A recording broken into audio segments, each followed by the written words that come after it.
एक हीरो को विलन बनने में क्या लगता है। हम्म। हमारे पास जेड डायनेस्टी के दूसरे सीजन की पहली कड़ी की एक्सप्लेनेशन है और ये हमें दिखाती है कि कैसे प्यार, धोखा और बेहिसाब ताकत एक नौजवान को उस रास्ते पर ले जाती है जहां से वापसी शायद मुमकिन नहीं। और ये कहानी शुरू होती है एक बहुत ही मतलब एक आम सी जगह से, एक सराय से।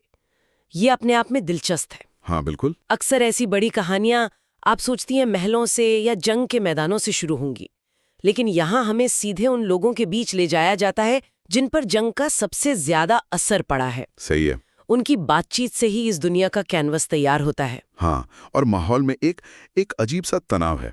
लोग एक बड़ी जंग के बाद हुए नुकसान की बातें कर रहे हैं और इस बात से नाराज हैं कि कैसे बड़े ताकतवर गुट छोटे गुटों को दबा रहे हैं। ऐसा लगता है जैसे हर कोई बस एक और टकराव के लिए तैयार बैठा है। बिल्कुल। और तभी एक बुजुर्ग एक लड़की को टोकते हुए एक पुरानी दर्दनाक कहानी सुनाना शुरू करते हैं। ये तो कहानी सुनाने का एक बहुत ही क्लासिक तरीका है ना? हाँ। वो बुजुर्ग एक तरह से कहानी सुनाने वाले की भूमिका में आ जाते हैं, जो हमें अतीत में ले जाकर उस किरदार से मिलवाते हैं जिसके बारे में आज सब बात कर रहे हैं। Shao fan. शाओ फैन, बिल्कुल। ये हमें सीधे सीधे बताने के बजाय एक किस्से के जरिए किरदार का परिचय करवाता है, जिससे एक रहस्य बना रहता है। हाँ। और शाओ फैन कोई आम लड़का नहीं था। कहानी के मुताबिक उसके पास एक डीमन वेपन था। एक छड़ी। हाँ, एक छड़ी जिसमें एक बहुत ही शक्तिशाली बुरी आत्मा कैद थी। बाहर से देखने में तो वो एक मामूली सी छड़ी लगती थी, लेकिन असल में वो उसकी ताकत का स्रोत भी थी और शायद उसके पतन का कारण भी। बिल्कुल। ये कुछ लॉर्ड ऑफ द रिंग्स की वन रिंग जैसा है। अच्छा। एक ऐसी शक्ति जो आपको ताकत तो देती है, लेकिन साथ ही साथ आपकी आत्मा को धीरे धीरे खत्म भी करती जाती है। ये हीरो के अंदर एक शुरुआती संघर्ष पैदा करता है। वो अपनी शक्ति का इस्तेमाल अच्छे के लिए करना चाहता है, लेकिन उस शक्ति का स्रोत ही बुराई से जुड़ा है। हाँ।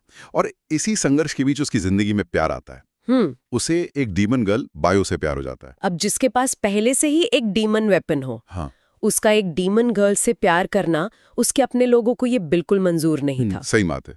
यहाँ ये सिर्फ एक निषिद्ध प्रेम की कहानी नहीं है, ये दो विचारधाराओं का टकराव है। मतलब शाओ फैन का अपना गुट, यानी जिस संप्रदाय में वो पला बड़ा था, वो खुद को धर्म और अच्छाई का प्रतीक मानता है। ठीक है। उनके लिए बायो और उसकी दुनिया वो बुराई का प्रतीक है।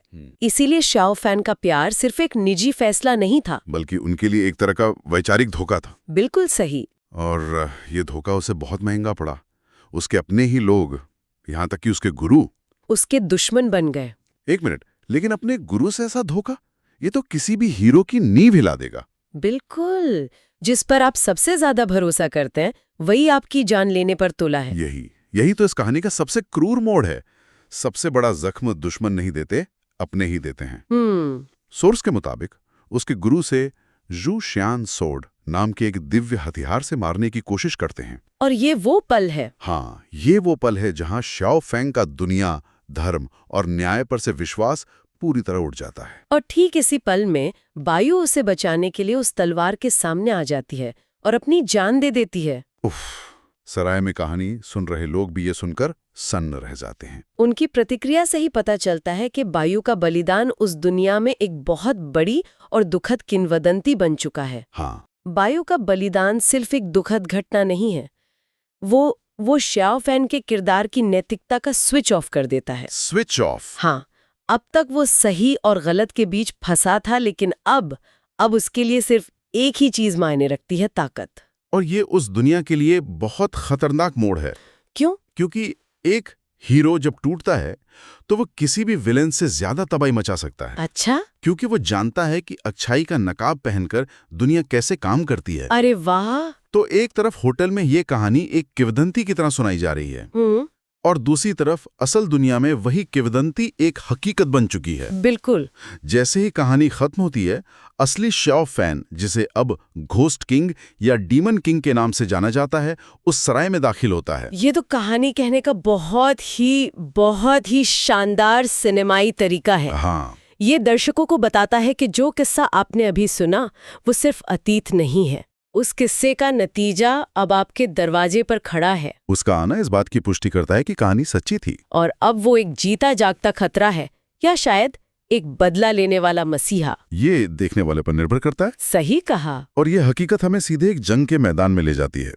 घोस्ट किंग की सेना का सामना एक दूसरी सेना से हो रहा है। अच्छा। यहाँ हमें न्यान नाम का एक योद्धा दिखाया जाता है जो अपनी बुरी आंख की तकनीक से मतलब कहर मचा रहा है। तो नियान उस वक्त तक एक अजय योद्धा लग रहा था। हाँ बिल्कुल। ये एक बहुत जरूरी हिस्सा है।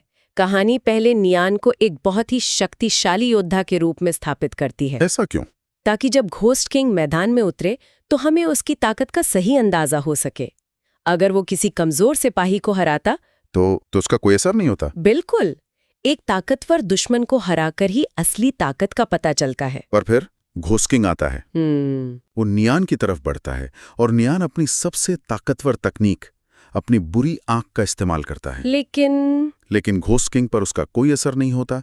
वो बस आगे बढ़ता है, नियान की आंख को अपने हाथ से पकड़ता है और उसे कुचल देता है। 1 मिनट यहाँ रुकते हैं। ये सिर्फ एक लड़ाई नहीं है। तो फिर क्या है? ये एक मनोवैज्ञानिक हमला है।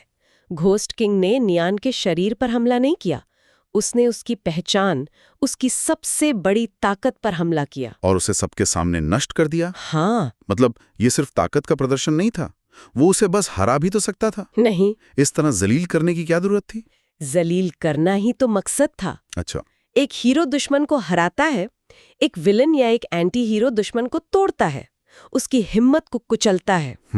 घोस्ट किंग यहाँ ये संदेश दे रहा है कि तुम्हारी सबसे बड़ी ताकत भी मेरे सामने कुछ नहीं है। और ये देखकर ही नियान की पूरी सेना का मनोबल टूट जाता है और वो घुटने टेक देते हैं। यहाँ लड़ाई तलवारों से नहीं, दिमाग से जीती गई। नियान की सेना अब सचमुच हैरान है। वो आपस में बातें कर रहे हैं कि क्या ये वही कमजोर शाओ फैंग है जिसे हम जानते थे? और आज ये हमें कीड़ों की तरह कुचल रहा है। वो पूरी तरह से आत्मसमर्पण कर देते हैं, उसके पैरों में गिरकर अपनी जान की भीख मांगते हैं। और यहीं हमें शाओ फेंग के बदलाव का असली पैमाना दिखता है।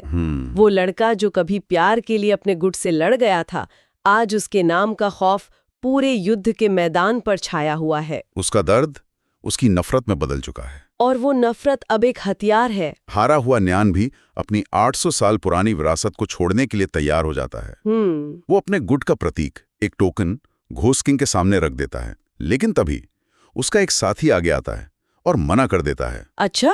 वो नियान को ब्लड रिफाइनिंग हॉल का गद्दार कहता है और घोस्ट किंग के सामने तन कर खड़ा हो जाता है। अब ये बहुत दिलचस्प है। हाँ। ब्लड रिफाइनिंग हॉल नाम से ही पता चलता है कि ये कोई सीधा साधा गुट नहीं होगा। लगता तो नहीं। ये अपनी क्रूरता और वफादारी के लिए मशहूर एक गुट लगता है, जहां सर झुकाना मौत से भी बदतर माना जाता है। तो यहाँ हमें दो विचारधाराओं का सीधा टकराव दिखता है। बिल्कुल। एक तरफ नियान है जो व्यवहारिक है, वो जानता है कि जिंदा रहना ही समझदारी है। और दूसरी तरफ उसका ये साथी है जो आदर्शवादी है, उसके लिए सम्मान और वफादारी जान से बढ़कर है। वो आदमी मरने के लिए पूरी तरह तैयार था। वो घोस्ट किंग से कहता है, तुम मुझे मार सकते हो, लेकिन मैं अपने लोगों को कभी धोखा नहीं दूंगा। और सबको लगता है कि अब ये मारा जाएगा। हाँ, लेकिन घोस्ट किंग कुछ ऐसा करता है जिसकी किसी को उम्मीद नहीं थी। क्या? वो मुस्कुराता है और कहता है, तुम हिम्मत वाले हो, अब से तुम मेरे साथ रहोगे, मेरे साथ चलो। अरे ये इस पूरी कड़ी का सबसे बड़ा मोड़ है ना? ये हमारी घोस्ट किंग के बारे में बनी बनाई धारणा को चुनौती देता है। अभी जिसने इतनी क्रूरता दिखाई, वो अचानक एक दुश्मन की वफादारी का सम्मान कर रहा है। क्या उसके अंदर का पुराना शाओ फैन अभी भी कहीं जिंदा है? या फिर ये और भी ज्यादा खतरनाक है कि वो एक ऐसे राक्षस में बदल गया है जो अच्छे गुणों का भी इस्तेमाल करना जानता है? ये बड़ा सवाल है। बिल्कुल। ये एक रहम का काम भी हो सकता है, या फिर ये एक बहुत ही सोची समझी ठंडे दिमाग वाली चाल भी हो सकती है। एक लीडर के तौर पर? हाँ, एक लीडर के तौर पर सोचिए, आप अपनी सेना में कैसे लोग चाहेंगी? वो जो खतरा देख के पाला बदल लें, जैसे नियान? नहीं, बिल्कुल नहीं। या वो जो मौत के सामने भी अपने सिद्धांतों पर अड़ा रहे, जैसे ये सिपाही? दूसरा वाला। सही। घोस्ट किंग सिर्फ विनाश नहीं चाहता, वो कुछ बनाना चाहता है, और वो एक ऐसी सेना बना रहा है जिसकी नींव वफादारी पर टिकी हो। और घोस्ट किंग उस आदमी को समझाता भी है। वो कहता है कि अब तुम्हारे अपने लोग ही तुम्हें गद्दार मानकर मार डालेंगे, क्योंकि तुमने मेरे सामने सर नहीं झुकाया और नियान का साथ भी नहीं दिया। जिंदा रहने का तुम्हारा एकमात्र रास्ता मेरे साथ आना है। ये तर्क तो काफी ठोस है। हाँ। ये मैनिपुलेशन का एक बेहतरीन उदाहरण है। वो इसे सिर्फ गुलामी नहीं दे रहा, वो इसे सुरक्षा का ऑफर दे रहा है। बिल्कुल। उसने एक ऐसी स्थिति बना दी है जहां उस सिपाही के पास घोस्ट किंग के साथ जाने के अलावा कोई और विकल्प ही नहीं बचा है। उसे खत्म करने के बजाय उसने उसकी सबसे बड़ी ताकत यानी उसकी वफादारी को अपने लिए इस्तेमाल करने का तरीका ढूंढ लिया है। वो आदमी उलझन में है। वो मान तो जाता है, लेकिन वो घोस्ट किंग से पूछता है कि आखिर तुम ये सब क्यों कर रहे हो, तुम्हारा मकसद क्या है। लेकिन घोस्ट किंग कोई जवाब नहीं देता, वो बस आगे बढ़ जाता है। और उसका नया अनिच्छुक साथी, क्या कह सकते हैं कि पहला सच्चा अनुयायी, उसके पीछे चल देता है। और यहीं पर ये कड़ी खत्म हो जाती है। तो इस सब का क्या मतलब है? हम उस सवाल पे वापस आते हैं जिससे हमने शुरू किया था। एक हीरो को विलन बनने में क्या लगता है? हाँ, यहाँ हमने देखा कि उसे एक टूटा हुआ दिल, एक गहरा धोखा और असीम शक्ति लगती है। लेकिन कहानी हमें ये भी दिखाती है कि वो पूरी तरह से एक तरफा नहीं है। बिल्कुल, वो एक जटिल किरदार बन चुका है। वो बेरहम है, लेकिन हिम्मत की कदर करता है। वो मैनिपुलेटिव है, लेकिन वफादारी को पहचानता है। और ये एक आखिरी सवाल खड़ा करता है कि क्या उसकी ये भर्ती एक रहम का काम था, या किसी बड़े मकसद के लिए मजबूत वफादार लोगों को इकट्ठा करने की एक सोची समझी चाल।